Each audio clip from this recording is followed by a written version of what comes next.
What's up, guys? Welcome back to another video on the Texas Rangers Report, brought to you by Centerfield Media. And today's video, I'm going to be going over 5 players that I have not been that impressed with so far in spring training. But if you're brand new here, make sure to subscribe to the channel because I'm your #1 source for all things Texas Rangers related on YouTube right now in spring training and as we head towards the regular season. So without further ado, let's get straight into the video. First player on this list that I've not been impressed with is Gallo. The Rangers signed him to a major league deal this offseason. And first of all, whenever they signed him to that major league deal, I was puzzled. I knew who he was whenever he was a prospect with the Angels, but I thought the signing was a surprise, first of all.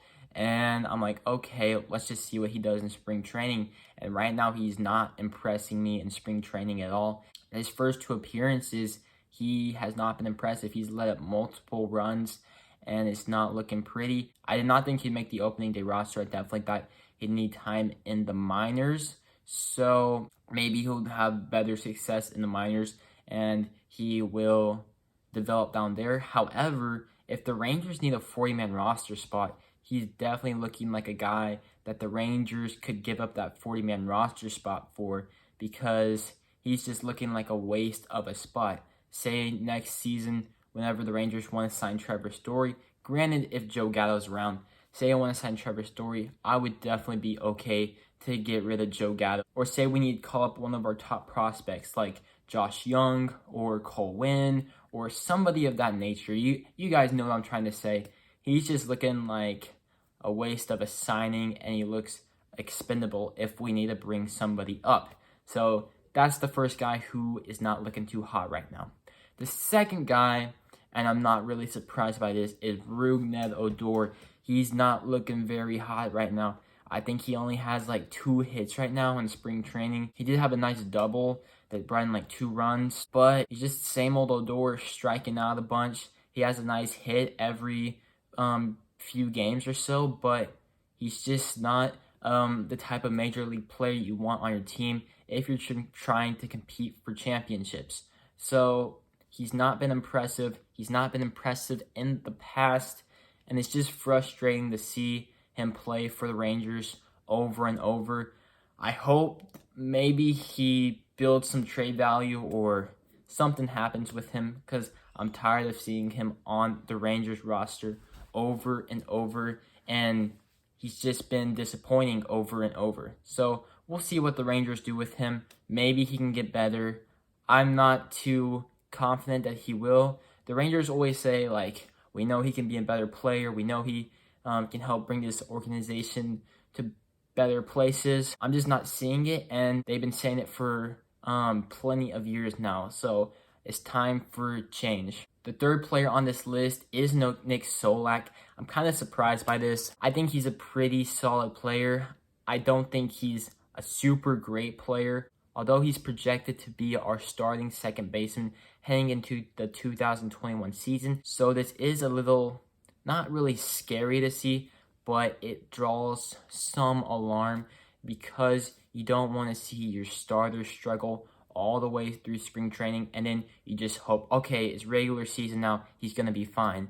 That's not really how it works. Just think last year to Gallo, he didn't even get a spring training, and he didn't have that great of a regular season. So spring training, even though people don't like to look at the stats, it does mean something. And we're supposed to be replacing Nick Solak for a bad Rugan Odor, but if Nick Solak is bad, we might as well just keep Rugan Odor. I do think that Nick Solak can do better than what he's doing right now in spring training, but only time will tell. The fourth player on this list that didn't really impress me was Kohei Arihara. I'm going to cut him a little bit of slack here because he only had 1 start, and this is his first time pitching in the major leagues, getting used to the hitters, getting used to the baseballs, and just getting used to America in general. If we're just looking at stats, it wasn't impressive, so that I'm being upfront and honest with you guys, that didn't impress me. But as he gets used to it, I'm sure he'll have better outings in the future. So I'm not too worried with Kohei Arihara, but if he keeps on playing like that, then I am going to be a little bit alarmed. And the last player on this list coming at number 5 is Crush Davis. Everybody has said, oh, he's going to be so great for the Rangers, blah, blah, blah. But I never really thought he was going to be a great player for the Rangers. And if he was still a great player, then why would the Oakland Athletics have traded him to the Texas Rangers for Elvis Andrus? Because we know that Elvis Andrus is not a good player anymore. So we did a bad player for bad player deal. And I do think Chris Davis will make the team, but he is going to have some competition, and that's Willie Calhoun. If Chris Davis doesn't make the team, I wouldn't be surprised, but I do think he will make the team. So just keep that in mind. He has not been impressive during his time in spring training. He's looking like the same Chris Davis from 2019, 2020. But I mean, if he's able to find his form late in spring training, that'd be awesome, because the Rangers don't have that many great right-handed bats, and having power from the right-handed side would be awesome to have.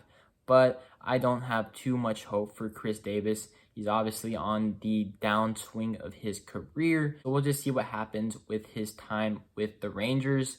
Like I said, I do think he'll make the roster, probably as like a 4th outfielder or as a platoon player with Willie Calhoun at the DH position. But we'll just see. So those are the 5 players that I've not been impressed with in spring training. And just to go over those guys one more time, we have Joe Gallo at number 1, Rugan Odor at number 2, Joe Gallo at number 3, Kohei Arihara at number 4, and Chris Davis at number 5. So let me know if you guys agree with those people or any other people that you think are underperforming. Let me know in the comments section down below. I'm happy to interact with you guys. And with that being said, that just about wraps up this video. If you liked it, give it a thumbs up down below. I'd really appreciate that. And with that being said, I'll see you on the next one. Peace.